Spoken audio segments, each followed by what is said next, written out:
Greetings, Dysfunctionals. Once again, it is I, Dr. Ernesto. And not Dr. Alex. And today we are here with Berte Reyes. Yo. Berte is a Ph.D. candidate at the University of Arizona in the Rhetoric, Composition, and Teaching of English program. They are also a Michigan native, straight out of Boogie Down, Detroit, a former organizer with the American Federation of Teachers. Berte is deeply enmeshed in a study of hate rhetoric. Currently, they are examining hate rhetoric in video game communities. All right, let's get down to it. Berte. What's up? What is hate? Fucking Christ.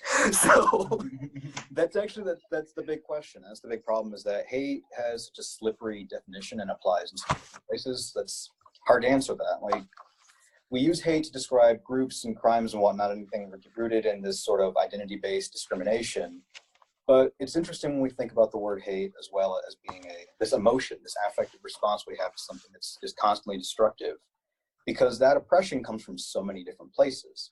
There's like this weird slippage, like, okay, well, if you hate whatever group of people, obviously you feel this vile way about it all times, when that oppression comes from so many different places. It can come from a sense of duty among like white nationalists, or a sense of joy when you see these folks like incels online trolling, you know, folks, this whole comment about like liberal tears or whatever. There's this sense of pride in making someone hurt.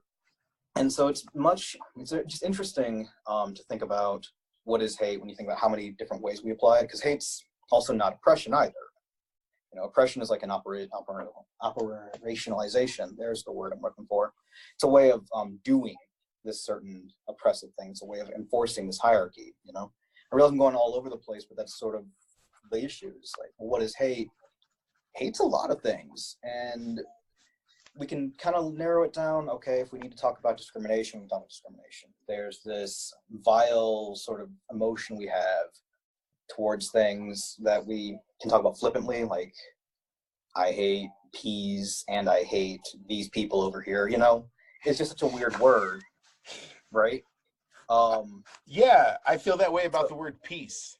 Yeah, you threw the hard question at me early. So what is hate? On some level, what I want to say is it's not just violence, it's about reinforcing the irrational hierarchy in a way that's not just about tying to the material benefits of oppression, but also tapping into this primal like feeling people have about other folks. Does that make sense? Yeah, it makes sense to me. Hate is huge. Hate is, it's a lot of things. I did my typical academic answer of throwing a bunch of words at you, but does it generally make sense? I don't know. Does it make sense to you, Alex? It made sense to me. Yeah. Do you think that, I mean, can hegemony exist without hate? Or is it something that's exclusive to very emotionally driven things, duty sense things like white nationalism, fascism? Is there a way to get rid of hate to keep society going? I don't know. See, one of the questions I started thinking about is hate just something that's a part of language? It's just something we do. When we look at a hate group like white nationalism, when we look at incels, for instance, are they just sort of like the terrifying logical conclusion of something that everyone does all the time anyway? So your question about can hegemony exist without hate, I mean, that again gets to us like thinking about, well, what is hate really? Like, if we're thinking about hate as being this means of reinforcing those irrational hierarchies, then no, it really can't. If we're thinking about hate as just this sort of like natural thing people sort of just do, maybe it can. You see what I mean? Yeah. I'll double back for a second to clear up a little bit. One of the big questions I threw in my head is that I get annoyed with this phrasing like love trumps hate, or this approach of a dichotomy between like love and hate, you know? This is what democracy gets you. Exactly. Like, I get really annoyed with that sometimes, because there seems to be like this shaming of just a natural, like an emotion of a thing people have, you know? If we think of hate as being one of the emotions, when people tell you, oh, you have to love your oppressor, why? Like, why do I have to love the person whose boots on my neck? They're relying on me loving them so they can just continue hurting me. When we think about hate in that kind of like, if you're saying stop hating in the sense of stop oppressing, well, yeah, cool, down for it. But that's why that slippage between the emotion and the oppression is so nasty and so weird to look at. If you're telling me how to feel about something, there's a major problem there. And if hating is just something that's part, like a feeling, is just a part of like what we do, how do we deal with that in society? How do we deal with that in terms of making actual justice, you know? How do we start dismantling things like hegemony and the irrational hierarchy and whatnot? If this is just part of who we are. Does that make sense? It totally makes sense. I think I'm gonna ask that a lot just because like in teaching style, I'm so used to like doing my like, oh crap, I ranted for like how long? Do these undergrads know what the hell I'm talking about? Does that make sense, y'all? it does. It does make sense. I want to remind you that we're not undergrads. But... I know. No. I just get self-conscious. Really smart people. I get self-conscious, like asking, like, does that make sense? Like, I'm sorry, like, am I just ranting? But yeah, you know. no, it totally makes sense. And I can also say, man, just to, you know, give you a little bit of support and comfort in this conversation. I remember what it was like going through my dissertation period. Yeah, I am so. That statement, does that make sense? Sounds like trauma. Occurs a lot. It's yeah. Like it sounds like they had me go to one of these organizer trainings this weekend, and it's called an agitational thing, and it sounds like they're just trying to reinforce trauma, and it kind of sounds like that's what a Ph.D. is. So I'm I guess another question is that what social justice is about? Is just like putting more traumatic events on yourself? Well, you know, I don't think getting a PhD has anything to do with social justice, but actually it would be the opposite of that. Yeah. In terms of reinforcing trauma, like, are we ever not doing that when you consider talking about the status of the world we're in? Oh. Like, how much of what we do as trying to dismantle some of these horrific things requires that we dig into something that's been kind of, you know, traumatic. Difficult. Yeah. Yeah. Damn, we could stop the podcast right there. That's good. Y'all learned something for today, so you can take that and think about that for a second. This idea. Well, I'm sorry. Go ahead. No. I was gonna say that's my trip was like trying to investigate hate too and ask like how much of it is just a thing we do, and so how do we mitigate it? Like, people use the word hate to refer to a lot of different things, and it's horrifying when it refers to people based on their identity, based on the existence of who they are. And it's cool when it's just like, yeah, I hate this really innocuous thing. Like, I hate that joke. I hate this chair, whatever. And like, as a rhetorician, it's just weird to me that the word, like, it might seem like just semantic play in one level, but when you think about how important words are, it's interesting how we slip on that one word, but use it for so many things that range from this. So it's just wondering, like, okay, if this is something we just do, how do we just learn to mitigate that part of ourselves when it comes to looking at systems of hierarchy, justice, oppression, whatnot, you know? How do we learn to be better people when we have this thing that we just do, but also forgive ourselves for like, okay, I hate this chair. I can hate. I'm allowed to not like things, you know? I'm allowed to not like the neo-Nazi who's got a boot on my neck. But if I've got that same sense towards this marginalized group over here, I really need to look into that. Like, how do we learn a little more about like being more nuanced with how we feel? This whole idea of love trumps hate, you know, I find statements like that really interesting because they don't actually seem to be true at all. I mean, it does not appear in the world that we live in that love actually does trump hate. So how do we reconcile these, you know, these two ideas? Well, see, what makes it harder, and some other reason why I try to push at this, is a lot of white nationalist language and a lot of like recruiting is like wound up in this fact of a lot of incels lately too, of love hating because you love this group so much that you hate what's happening to it, you know? Like, you hate that, for white nationalists, they hate that the white race has all these things being done to it, the impurity and whatever, yeah, you know, whatever. With incels, that this masculine ideal, or the manosphere in general, incels with the whole approach that they believe they deserve sex or whatever. This ideal is being attacked by the postmodern neo-Marxists, which is my favorite phrase ever. The idea for them, and whether that's just recruiting banter or if it's what they sincerely believe, is a difficult thing. Because once you start trying to say like, well, they're just using it for recruiting, that's just insincere. One, you're trying to play like you're a mind reader. Two, you don't know how many people that actually has rung true for and why that's why it mobilized them, you know? But so, I mean, isn't that, I mean, I totally get what you're saying. And I have conversations like this with students all the time. Yeah. But I mean, the thing that you're talking about right now, I mean, that's totally the basis and the rationale for like anti-colonial movements or decolonial movements or national liberation movements, or, you know, that we love a group so much that we we hate what's happening to it, and therefore, you know, we are forced by that feeling, right, to move. I mean, it's kind of like, you know, when people say that love and hate are two sides of the same coin.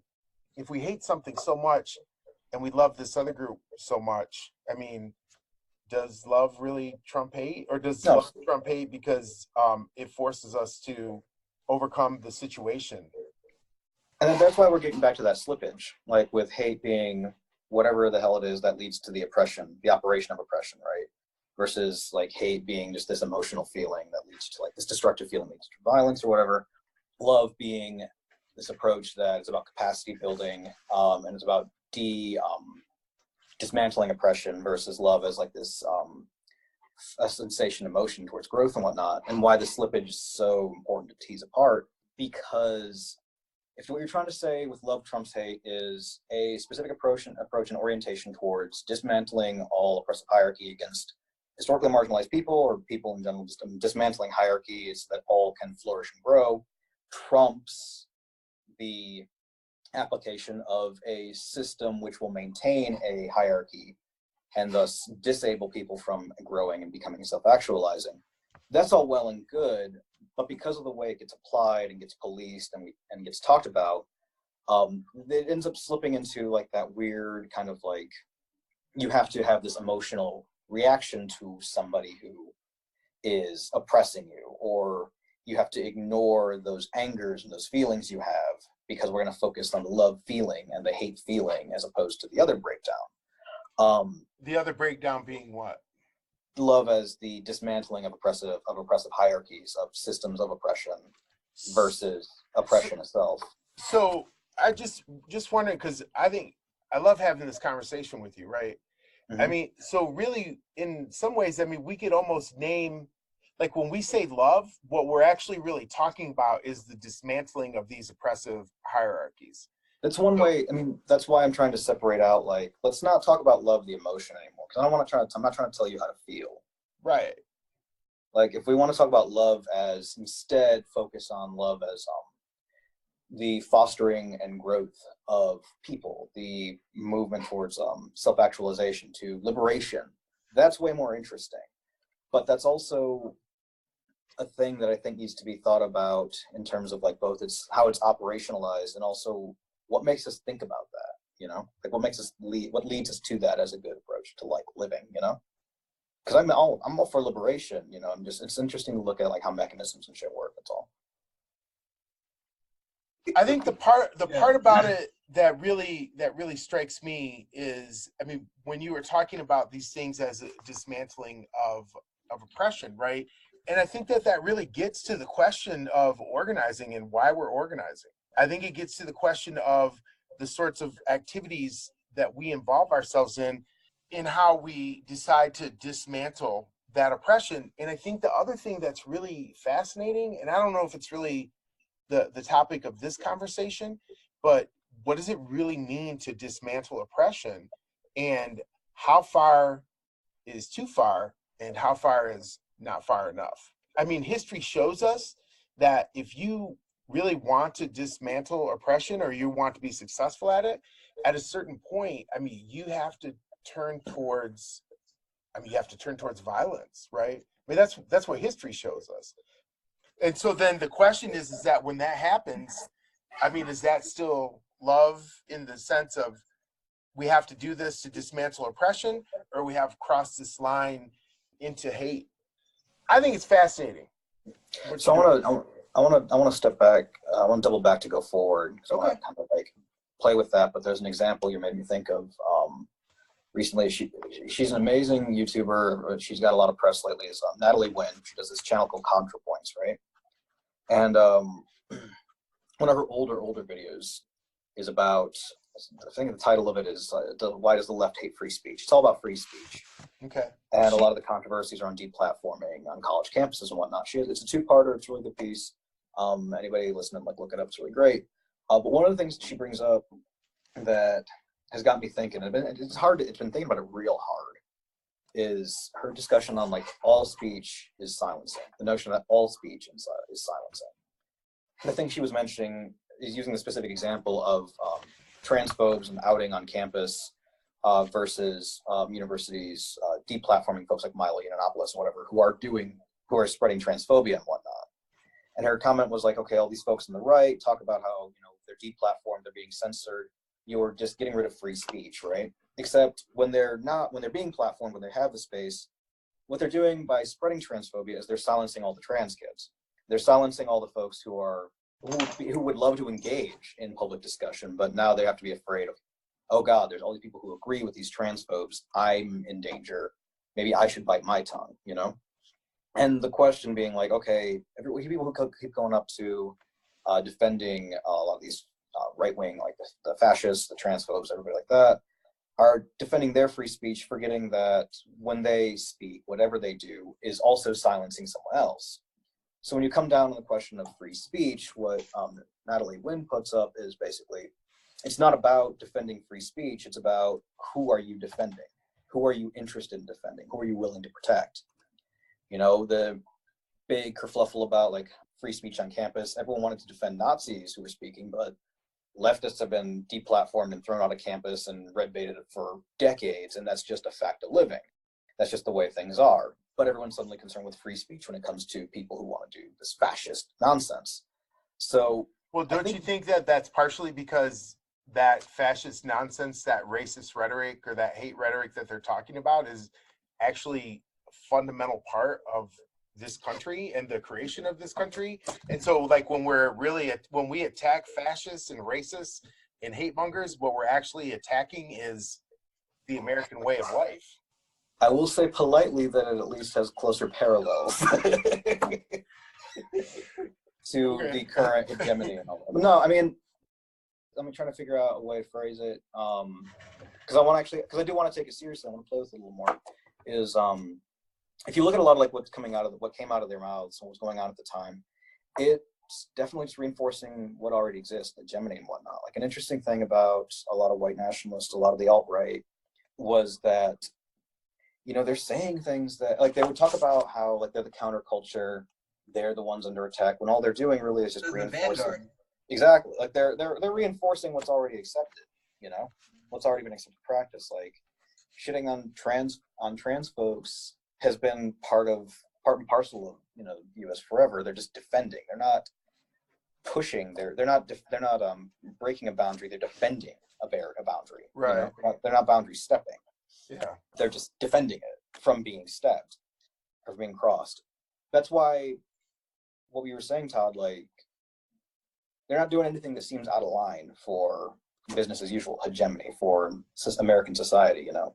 It might be why people see it as more like censorship for them, because like that's just kind of what's already been accepted, you know. Right. I think the reason I wouldn't say like because fascism's at the root is because there's some part of me that wants to like fascism as explicitly fascism. You know, it's easier to swallow based on like how hierarchy and power works under a capitalist system, you know. But I don't know if like legit everyone is already cool with it. Does that I'm trying to figure out a good phrasing for that. I'm wondering exactly what you. Yeah, I'm trying to figure out a better. Like, what you mean by that? Are you trying to separate fascism from like conservatism? I mean, like I see a lot of these people like, you know, Milo, Richard Spencer, like a lot of them are like trying to harken back to like a more traditionalist value, not necessarily like fascism as like a counter-revolutionary project of modernity. It's a little, thank you. No, that's a way better way of like clearing up what was in my head. And the thing is the rationale I have for that is I'm just trying to remain, having studied this hate stuff for a minute, I'm just wary of putting everything into a fascism bucket when there could be so much worse. Like studying hate, like it makes at least got me pretty pessimistic on some places, you know. And so I wonder sometimes, like, if we focus only and we just kind of stick again with the language of just fashion, what political system changes up? What mutations happen next time, you know, okay? What is the thing we have to really pay attention to? Does that make sense? Yeah, I understand. I understand what you're saying now. Yeah. Fascism might be just a specific articulation of a thing that's much worse, and I want to be careful about that. Yeah, well, I would think that actually settler colonialism is the thing that is much worse. I mean, it is also a system that has, you know, existed for centuries now, as opposed to this thing that we call fascism, which, you know, rises and falls at different points. I see what you're saying. I'm not trying to defend fascism. It's or defend conservatism. It's Yeah. more just a matter of like, we need to be careful about specifically how we pay attention to the thing, what thing we're looking at specifically, because fascism might just be an articulation of something that is bigger, and that just became this thing this time, and next time. I would say it's an articulation of, at least in the United States, of settler colonialism and the roles that have been doled out to indigenous people and to Black people and to Asian people in terms of, you know, their own positionality as, you know, subservient. And so no, that totally makes sense. I think you're absolutely right in terms of that, and that we don't want to get, I mean, it would be a mistake to get hung up on fascism, because if we crush fascism in the United States, it doesn't change the fundamental situation of inequality that exists here. Just because go ahead, Alex. I just think it's also important. I hear a lot of people, saying like love trumps hate. Like you were talking about the slippage of like what love and hate means. I think that it's important. A lot of times I hear fascism as like a blanket term that comes about everything. And also like some of the works that I've been doing lately, I hear concentration camp is like a rhetoric of like detention centers, when nothing really has changed of the detention centers, or like also like concentration camps weren't private prisons like a lot of detention centers are in the United States. I think there's like some nuances that I wonder how much it's really helping to like throw those really moralistic terms out there sometimes, like fascism. And does it really help us understand like how to fight these things? And like discussing settler colonialism, that doesn't, when you compare everything to World War II, it takes the context out of 500 years of colonialism here in the Americas. Yeah. There's benefit to it too, and there's major flaws. I want to make my role in this whole struggle movement, whatever you want to, I want to problematize and just challenge and think about it a little bit. I mean, there is organizing potential in throwing these moralistic terms on. People react to it quickly and get moving. Say what you will about the far right, about fascists, about whoever, really. What they've been great at is by doing that, is by capitalizing on this moralistic term. Well, that's just socialism. And people just rush in when it's like, fucker, that's anarchism. They're actually way pissed at socialists. It's like, don't you know how that works? Like, yeah. Well, not always, now I'm going to get hate from the left again. Congratulations. Tanky. Right? Yeah. Yeah, right? Like, what did you talked about anarchism. You're wrong about everything now, oppressor. White man's book. Oh, exactly. Yeah. But with their anarchism, but no, there's room for it, and I can see how it could be used as an organizing tool to like drop back to that, because it does move people, it does motivate people. But no, there needs to be this room to like, there's a reason why this is different. Let's talk about why this is different, because the minute we forget why it's different, the thing just pops up again, and it can. Like Ursula Orr has a great book on lynching, and lynching as a rhetorical act. She's a rhetorician, or she talks about lynching as rhetorical. And one of the points that Orr brings up in the book is there's the anti-lynching activists, the folks who are trying to stop lynching, and then there's the folks who are trying to stop the language of lynching. And you'll see a lot like commenters who say, well, that's not lynching because, I think Trayvon was one of the examples I'm going to think of, is that's not lynching because there wasn't like a rope involved. It's a totally different thing. When like, no, if you look at the process and what lynching was meant to do, was meant to subjugate folks, Black folks, heap on the public sphere, this kind of thing, make Americanness white. It totally was, Send a message, publicly. Right.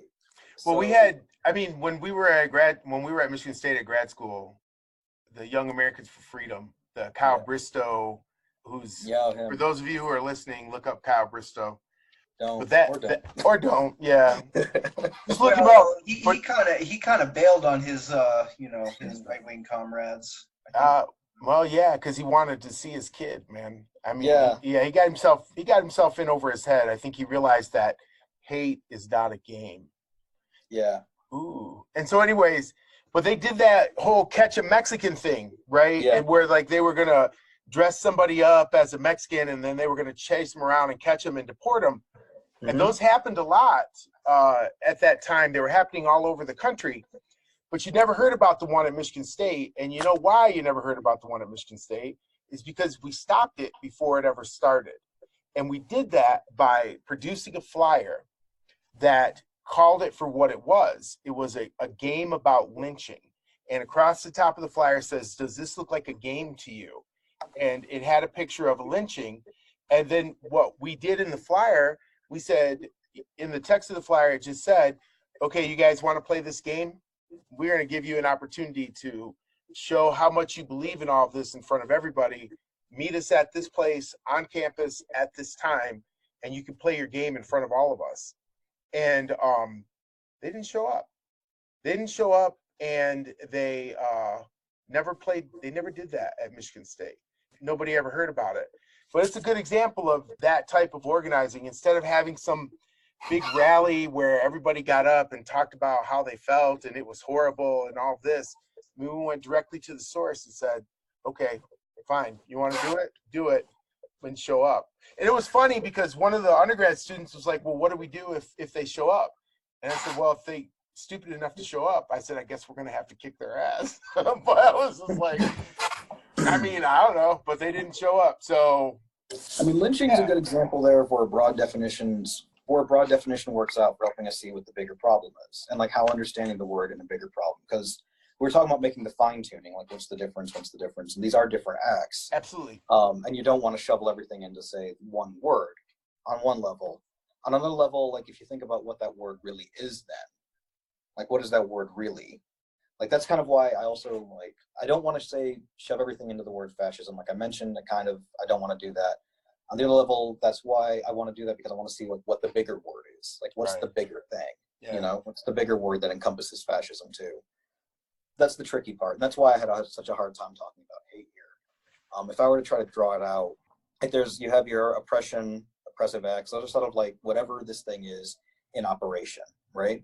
People call that hate because they're tying it to discrimination, oppression. I think those are just sort of like the activities that do the hate thing, right? There's also the emotion, which would be on like the other side of this weird little map thing, you know? But that gets connected with so many other emotions too. I think between the two, there's this thing that can turn that emotion into those actions. There's this weird little step, because I hate lots of things, but I don't go around burning stuff down because of it, you know? I just don't go see that movie ever again.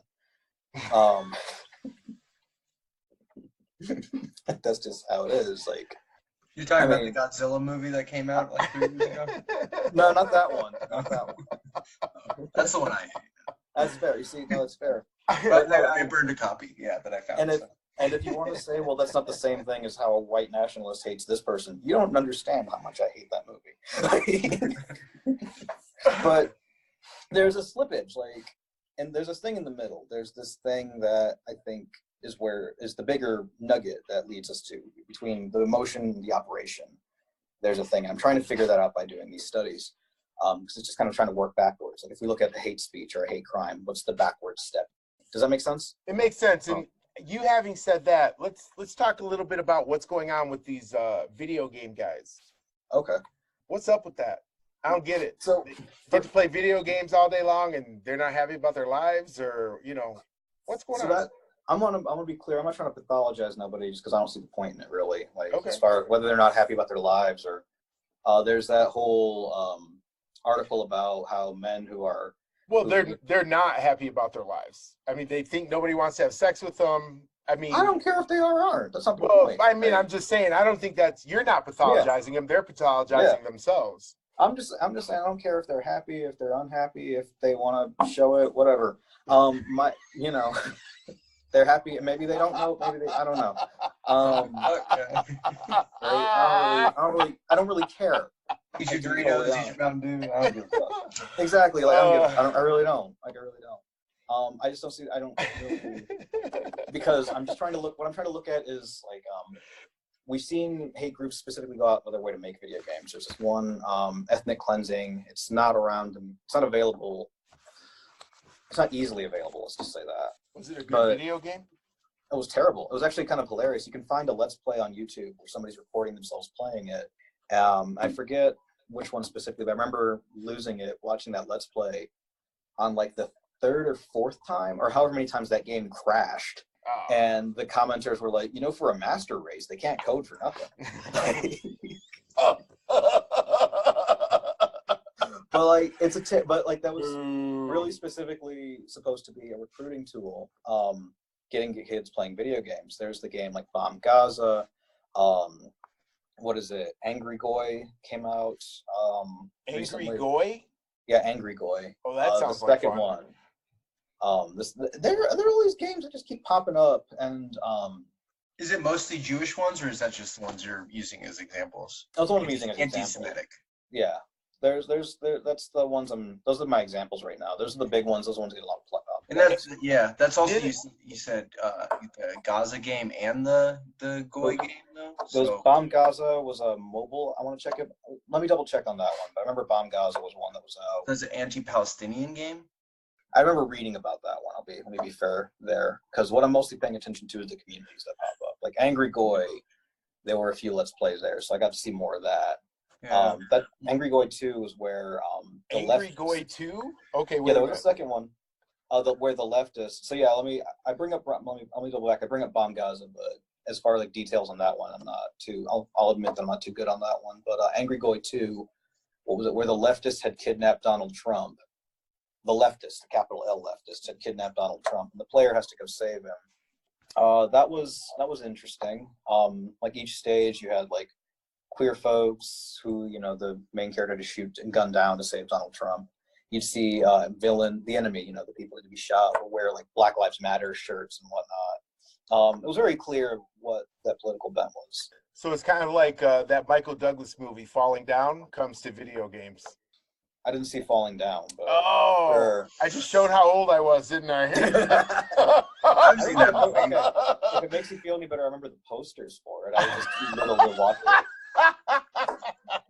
Yeah, like, why is this guy Berte, it does make me feel better. Thanks. Why is this guy standing on the car? Like, I don't get it. Yeah. And why doesn't somebody catch him?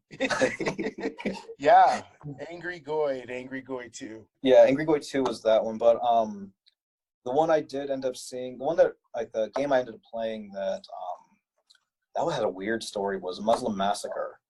That was a weird one. Was that the name of the game? The game was Muslim Massacre. That one, like the creators got called out. Let me see if I can look up I'll pull up my notes right here. Yeah, the creators got called out on that one. But yeah, it was top-down shooter. The point was that this Rambo-looking character, you play this Rambo-looking character who had to shoot all of the quote-unquote Muslims, and it was an interesting experience. Let me say that it was because it's just so weird how like so divorced it was. There was like 8-bit characters, and that's what fascinates me about looking into the games and whatnot, is because there's this desire, like, okay, I want to be good at the game, but being good at this game is to do some terrible things, Okay, so the reason I asked if it was a good game, and I'm glad that you understood what I was asking by that. But what about when the games do get good? That's sort of how does that change things to when they get to like Call of Duty level? For what it's worth, the ones that have been that explicitly hate group centered, there haven't been a lot of those. There haven't been, like, a lot of the ones that are out now are, like, say, are relatively easy to make. Relatively, game coding is not easy. It's not easy at all. But it should be for the master race. But the engines that exist, like the engines are like, it's older graphics. They are engines that folks can just pick up and kind of like develop from. If people who already know how to code and how to make games, this wouldn't be like we're not talking like a AAA game or anything. Right. It's hard to say like when they get like that level, but that's part of the thing they plan to play on is like, okay, if you're a gamer, you want to do this thing, but what are you engaging in when you do that? But, you don't think that the visuality of the game itself, like the slickness of the graphics, or just like how well it goes together, the fact that it doesn't crash. I mean, do you think that will have an impact on Oh, it totally would. How people play the game, or how many people play the game? It totally would. It totally does. A lot of it's publicity too. How well are people that vacuous? I mean, like, I don't want to like go. I'm saying it would. I mean, the reason I'm doubling back and saying the games aren't there, like I say, like AAA level or whatever, is because they're not there. So I can't sit back and say, well, like 3 million people downloaded and played this game because it was this and that. Like, I mean, I can imagine it'd be easier for some folks to pick up or be more into. Or so you're saying, as activists, the new culture wars in video games, that we should send all of our children to coding school to make anti-colonial video games? I think a thing to learn from the right is that they're really good at figuring out what works as a recruitment tool and what doesn't. Like, we're sitting around trying to like have the 37th viewing of the Battle of Algiers this week and wondering why, you know, we aren't getting a lot of kids coming out. And while I love that movie and I will go to that movie, but it's slow. And if we're getting the same 12 people to the same events we're throwing over and over and over again, we're not doing so good at recruiting. Whereas when you look at something like what happened with the connection between the alt-right and Gamergate in 2014, those cats knew where the young people were, where some disaffected young white men were, and they just capitalized on that real quick.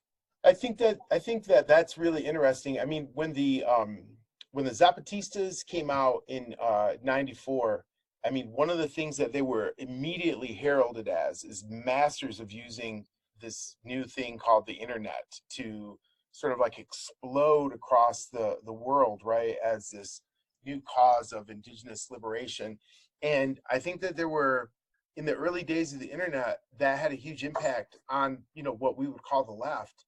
But I agree with you. I mean, somewhere between then and now, we slipped, you know. Yeah, and let me before I go any further, I want to, like, for a third time say I love the movie Battle of Algiers, because I'm just waiting to get like thrown out of lefty circles for having said what I just said. But let me also, yeah, it's a remake. I don't know. Yeah, I mean, we need a new one, right, with like some CGI and shit. I mean, for real. Sorry to Bother You is a good movie, though. It is. No, Sorry to Bother You is amazing, and that's sort of the trip. Is like there are these great movies that are doing that, and that's something I love seeing.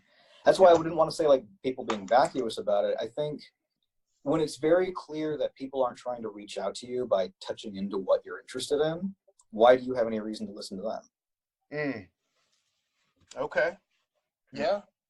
Like, I see the obviousness in being like, let's play this anti-oppression game, or let's do this thing that, you know, I see it, somebody else might see it, somebody else might say it. I'm not trying to say like I'm better than anybody else in any way, but it's more like, because I've been kind of doing this for so long, you know, there's that. If somebody's just getting used to like, okay, well, you know, the racists out there are pretty terrible, what are the folks who are organizing against them doing? And all they see is yet another, like, here's a pamphlet that we printed in 1896, and it's referencing a joke that ain't even like relevant, that wasn't even relevant 10 years after it came out. Why the fuck do they think you're gonna be serious at all? Yeah. You know? Versus like, hey, that's real. You know, it's just a terrible thing, and that's the thing that like the right is great at, is capitalizing on things people are already interested in. Let me give you an example. Whether they're good at it or not, whether it's effective or not, is up in the air sometimes. And one thing but the thing they're good at is they do it. Like, there's a website. I have to look it up again to find the link. But I remember seeing these reviews, this movie reviews of just popular like movies. So it was from these white nationalists talking about how like The Incredibles, and reading about the white nationalist messages of The Incredibles. And this cat would have nothing to do with The Incredibles. And like this, he's reading into all these things, you know, but he was at least trying to connect with a movie that was out right then and there. Richard Spencer does that on his YouTube channel. That's what makes him, yeah. He had a video that was just as long as the most recent Star Wars, about the most recent Star Wars, about how it was like Jewish propaganda. They do that though. They capitalize on the moment. They try to read people where they're at, you know. Todd, you got a consternation there. Were you gonna say a constipated look? They're actually about the same. They're both the same on your face. I'll say that. I mean, I don't disagree with what you're saying. I think, to be very straightforward about it, when we say that the right capitalizes on things that people are interested in, I think it's really important for myself anyways, it's important to constantly reinforce that by saying that people are interested in these things because they are a part of the dominant ideology in this country, right? That's why they're interested in it. That's why people aren't interested in like a socialist reading of this movie, or we're talking about this or that or whatever.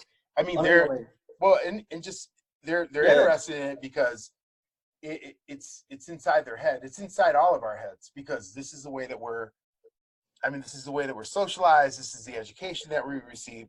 So these guys they're not insightful cultural critics. They're just people who are being real honest about like what this place is really about. Oh, we 100% agree there. The only reason I wanted to jump in or double back was I meant more like in terms of what media they capitalize on or where the people are. Okay. Yeah. Like what venue are they recruiting? Like that was my and we talked about this a little earlier. That's my big thing about like looking into video games specific as opposed to people are publishing left and right about say the Proud Boys or the alt-right in the streets, Right.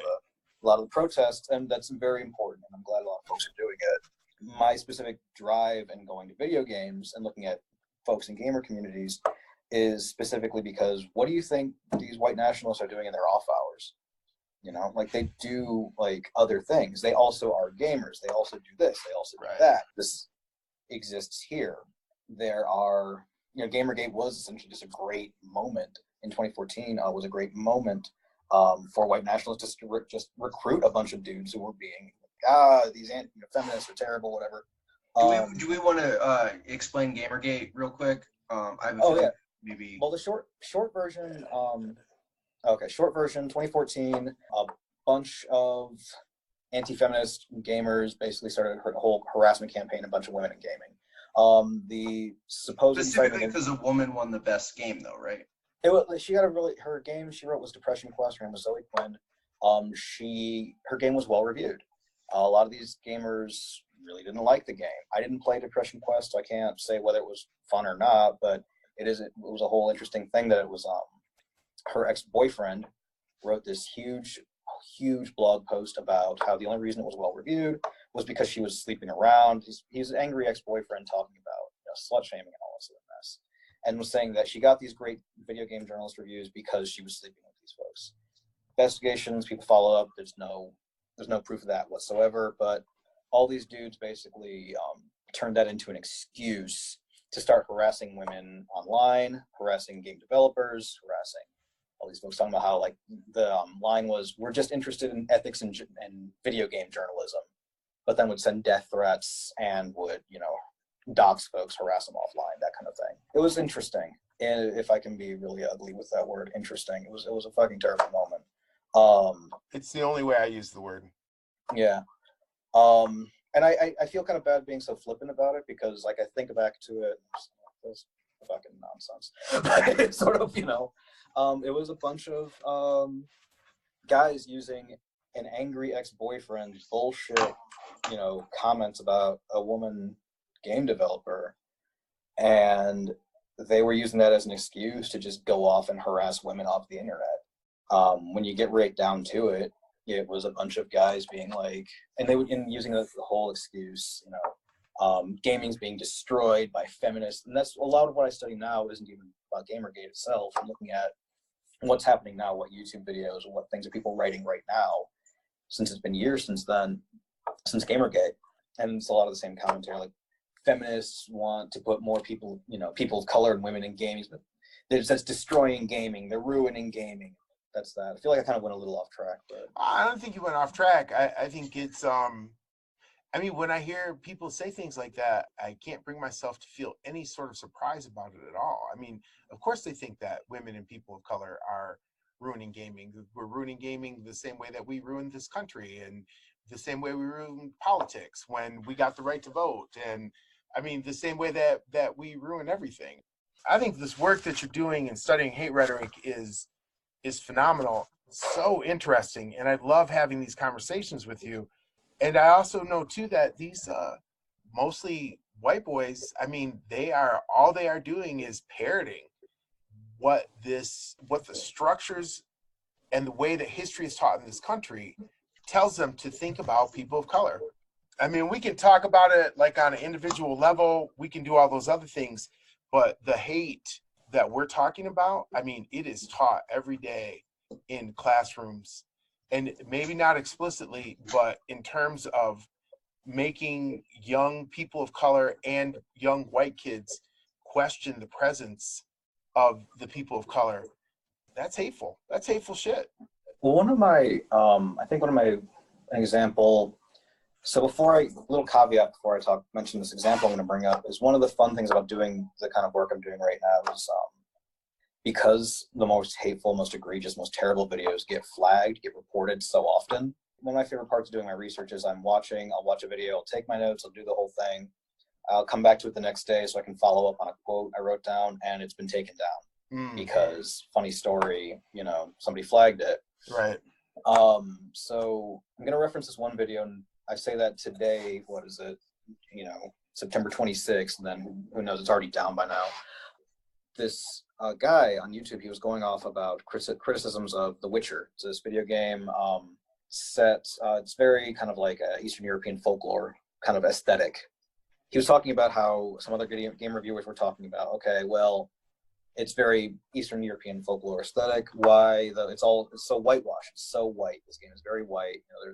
There's monsters and this and magic and whatever, but you'll never see people of color there, which is a common thing that like gets talked about a lot with any kind of like fandom or like sci-fi or fantasy community. Is like, okay, you have a talking tree and a talking dragon, but no black people. Like that's it's a thing that comes up. So I am Groot. Yeah. The guy I'm watching he's referring to that and he's going, well, why are you so invested in this? Skin color isn't culture, right? Like your skin color isn't culture. Like, why do you need people of color in there? Because culture is bigger than that. It's no, And then later on in the video, he starts going off about, and that's why I hate this, because, what they're saying is you need people of color in, like The Witcher, because fuck your culture, fuck this. It's like, well, wait, friend, I thought you said that the skin color wasn't the culture. But putting people with, people who aren't white in the game is ruining the culture. So if the skin color isn't the culture, how does it ruin the culture by changing the skin color? Was my feeling, was my reaction. Yeah. And so you kind of get these moments where, like, I don't know, it's weird to like look at this stuff. I realize I kind of trailed off a lot because there's a lot to say about this, but yeah, no, it's a huge topic, man. It's a huge topic. I have a question. Why are you so interested? So when I hear video games, I think of, a place of, maybe this is pathologizing, as you said you didn't want to do, but a place of escape, a place of fantasy, a place of imagination.